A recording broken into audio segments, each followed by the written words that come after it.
Hey, what's happening, guys? Thank you for tuning in to Rules for Rebels. So in today's video, we're going to be answering a viewer email. I thought it touched on two topics that I hear a lot of people talking about these days that a lot of people are interested in: Amazon FBA and drop shipping. I can't tell you how many Facebook posts, Reddit posts, comments, etc. I see. Is drop shipping dead? Is Amazon FBA dead?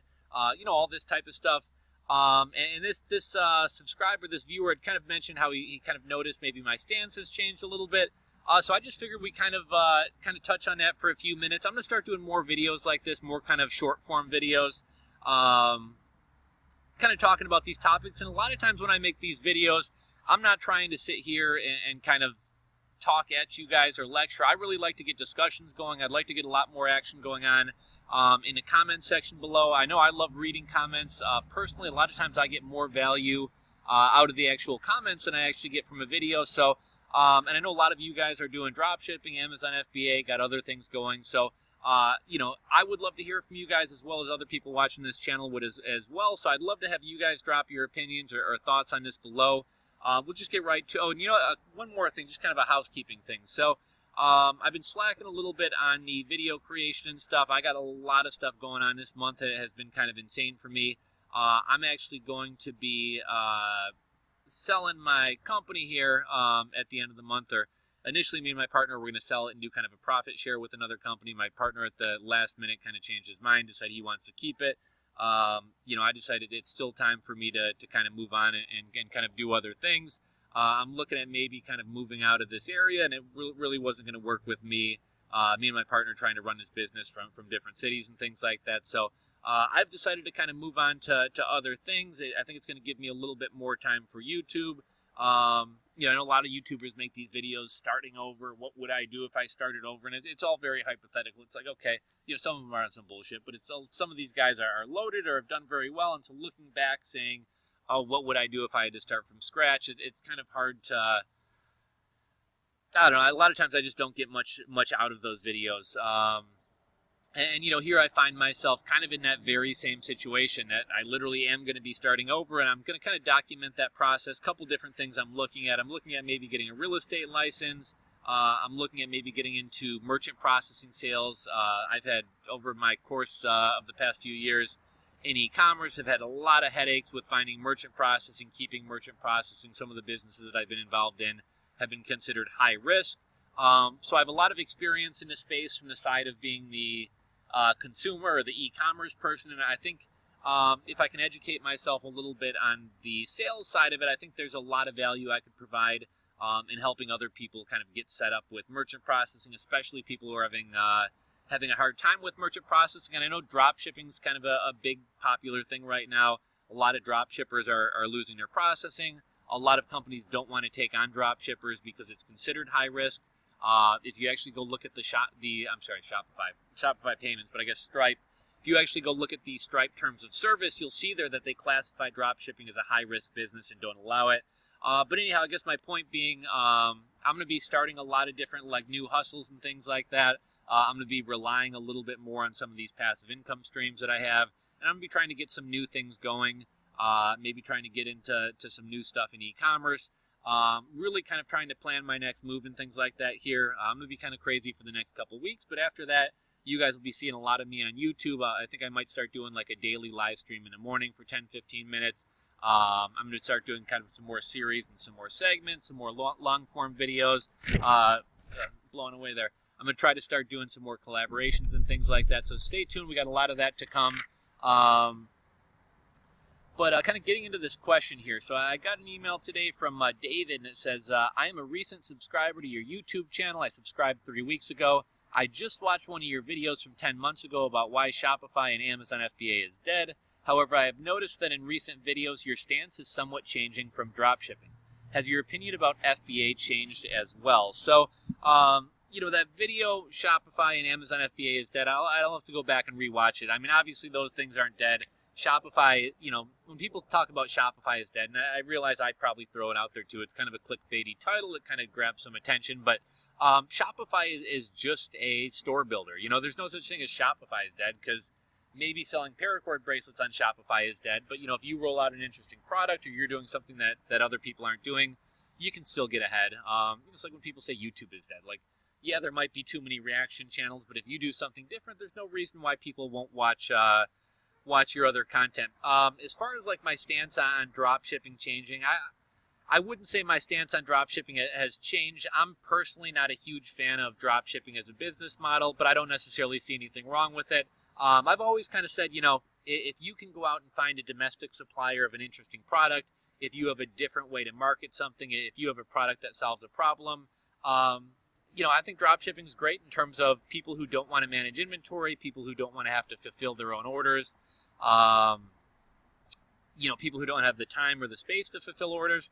Nothing wrong with drop shipping. However, I absolutely hate the idea of drop shipping from China, or just kind of lazy drop shipping, you know, Amazon to eBay, Amazon to Shopify. Like, in my opinion, if you're going to drop ship, go find a business or a manufacturer who has an interesting product, develop a relationship with them, and, you know, try to drop ship that. There's a company who's always reaching out to me. I think I signed up for their list a long time ago, and they're actually great. They have great customer service reps. They send me out a mailer every month, but it's called the El Paso Saddle Blanket Company. Feel free to go do a Google search on them, El Paso Saddle Blanket Company. And as an example of a drop shipper and why I haven't sold their products, but here's why I like them. So they don't sell direct to consumers. So a lot of these companies that are going to offer stuff to you to drop ship, or if you just pick out a company selling a product to drop ship, you're actually competing with the manufacturer. You're competing with somebody else who makes the product and sells the product. You're never going to be able to compete with them on price. What's kind of cool about this El Paso Saddle Blanket Company, they don't sell retail. So, you know, you're not going to be competing on Amazon with the El Paso Saddle Blanket Company. You're not going to be competing with their website. Yeah, they do sell their products to other people. Yeah, they do let other people sell their products, but you're not competing directly with them. They have a lot of interesting products. It's a lot of kind of like Southwestern stuff, saddle blankets, cowboy hats, a lot of that type of stuff. That kind of interests me a little bit. I have a family member who has kind of a Western wear store and does really well with it. And, you know, it's just kind of, I'm a big fan of when everybody's rushing into something, there's a reason for it. A lot of times there's money in that industry, or that industry is popular. But at the same time, when everybody is rushing into the same thing, it brings a lot of competition. So I like to go where a lot of people aren't. This El Paso Saddle Blanket Company, I'm not trying to plug them or anything. I don't know if they do drop shipping. I know normally they're more of a wholesaler. They do kind of deal with lower quantities and stuff like that. But I might reach out to a company like that and say, look, I know you guys don't advertise drop shipping. Is that something that you'd be open to? And it may be something that they're open to. So, you know, go on thomasnet.com, find suppliers on there, start reaching out to people, seeing if they'll drop ship for you. You know, I'm not a big fan of just hopping on Walmart and drop shipping something. I'm not a big fan of going to AliExpress or DHgate or 1688 and drop shipping stuff. Like, I'd rather contact smaller businesses, people manufacturing interesting products, and try to work out a relationship with them where they can drop ship. I will say I have probably made a little bit more content on drop shipping just because, you know, ultimately, if people are going to go into drop shipping, whether, you know, I think it's a great idea or not. So at the very least, I'd like to provide them with some information to help them have the best chance possible of succeeding. So I guess that's kind of why I've been talking a little bit more about drop shipping. As far as, let's see, just trying to read this email. As far as Amazon FBA goes, you know, Amazon FBA has changed a lot, and I'd love to hear feedback from you guys. Go ahead and drop it below. But here's my take on Amazon FBA. So I think everything, you know, everything. There was a day when Made for AdSense was huge. Print on demand kind of had its heyday before competition came in. There's a lot of industries that kind of come and have a really, you know, if you get in at the right time, you can make a killing, and there's not a lot of competition, and they either get kind of saturated with competition, or that industry just kind of fizzles out. And in my opinion, the heyday of Amazon FBA was, you know, I wasn't even involved in it like 10 years ago or however long that's been around for. But as far as like selling on Amazon, you know, 5 years ago, it was very, very easy to sell on Amazon FBA. You know, I used to just buy random products and sell them on Amazon and actually do very well. I was doing hoverboard parts on there. I was doing gay pride bracelets and hats and things like that. I was doing, you know, when that Chinese like fire cupping massage, they make these plastic tubes that you can like screw on to, they make all different sizes. Some are like inverted nipple correctors, some are more for your back and massages. Some are more of like a sex thing, but like just like completely random products. There was a day when you could buy literally anything off Alibaba, AliExpress, throw it on Amazon, and it's sold. Those days are kind of over. The days of doing kind of random products are kind of over. I guess kind of my stance on Amazon FBA, or actually, let's kind of touch on Amazon FBA a little bit. So I think the fees on Amazon FBA have gotten a little bit out of hand, especially the long-term storage fees. The amount of competition on there has somewhat created kind of a race to the bottom.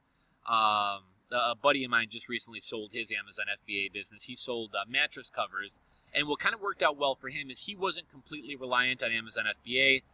He worked in accounting. He had a lot of clients who owned hotels, nursing homes, senior care centers, things like that. So I would say probably about 50% of his business was Amazon FBA. About 50% of his business was selling direct to a lot of his clients who owned hotels and other things and would buy, dozens, if not hundreds of mattress covers. But he kind of just got fed up with it. He actually just recently sold his FBA business to a guy down in Indiana.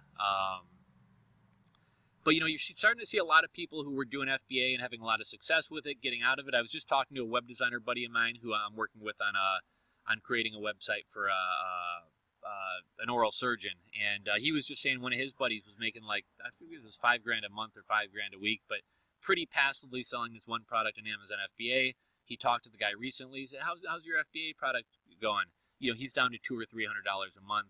A lot of the good products that people come up with, Amazon FBA uses your back-end sales data to basically create an Amazon Basics product, change the product just enough so that you can't sue them for patent infringement, and then, they undercut you on the price. They own the platform, so whose product do you think they're going to sell? I just heard the other day, I believe there's an inquiry in the European Union, something about, trust violation or whatever else, but I didn't fully read the article, but from what I could gather, I think it's not a formal investigation, but they are questioning Amazon.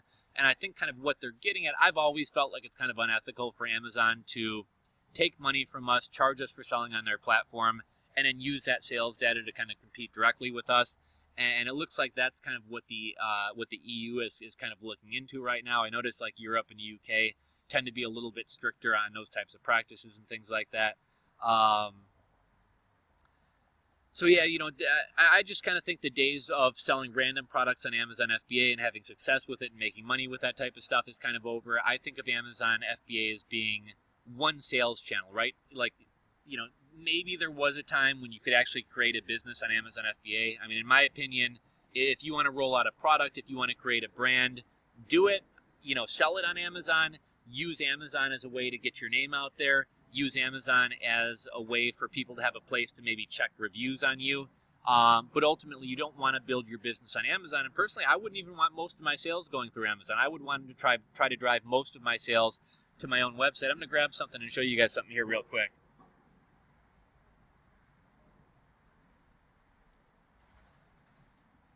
So this right here is called the bug assault. Now, you put salt in here, and, instead of a fly swatter, this kills flies, bugs, whatever else. I'm surprised there haven't been any flying in my. I actually got a stink bug problem at my house. I don't know if you guys ran into these. Man, last year I was, infested. There were stink bugs all over the place. The things are nasty. When you smash them, they stink and attract more bugs. These things don't really work on stink bugs. But this thing right here, the bug assault, I bought this a couple summers ago. They sell it on their own website. They also sell it on Amazon. Now, on their own website, the product is, I think about $15 cheaper than Amazon, or at least it used to be, because Amazon is charging them 15% in final value fees. I'm assuming they have their stuff in Amazon FBA. Then they're getting hit with Amazon FBA fees on top of that. Amazon makes return policies kind of way too liberal. Amazon charges all types of long-term storage fees. So it's much more attractive to the company who makes this bug assault if you buy it directly from them as opposed to if you buy it from Amazon. Also, if you buy it to them, they get your email and contact info. They can market to you via email for free. On Amazon, you don't really get access to your customers.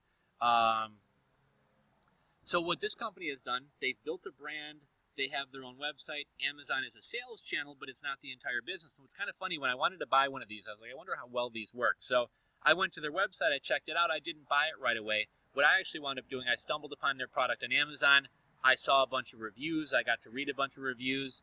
And after reading a bunch of reviews and things like that, I was like, okay, you know what, it sounds like a good product. I actually went back to their website and bought it directly from their website. I saved myself some money. They made more money. And that's what I'm talking about building a brand and actually creating a business and not just making an Amazon business. Because, you know, Amazon at any time could throw your product off there. The algorithm could change and it could kind of destroy your sales. There's a million reasons why not to build a business on Amazon. But, you know, make Amazon a sales channel. Make it be a place where people can go check reviews. But then you can offer a lower price on your own website. And that's kind of it, in my opinion, is actually building a business or building a brand as opposed to, you know, just building an Amazon product or just building an Amazon business. So, you know, that's kind of all I got for today. I said this was going to be a short video, and here we are at 15 minutes. But got me rambling there. But that's really all I got for you guys today. Drop a comment below. Now, let me know your guys' thoughts on Amazon FBA and drop shipping. Are they still viable? How is it different today than it was a year ago, 2 years ago, 5 years ago, for any of you guys that have kind of been in the game for a while? Any advice that you guys have to offer to people who are kind of just getting started in this would be kind of helpful. Yeah, I guess that's kind of it, guys. If you enjoyed the video, give it a thumbs up. If you're not subscribed to the channel, click that subscribe button below.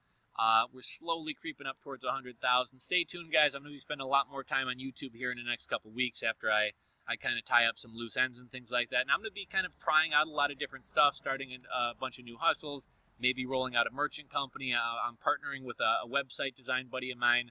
I think we might start making like dental website templates and kind of doing some marketing for dentists and things like that.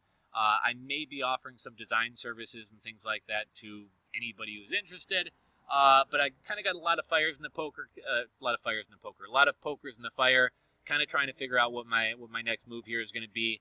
And I'll try to kind of document it and stuff like that, share some stuff with you guys. So again, thanks for watching. I'll catch you guys in the next one.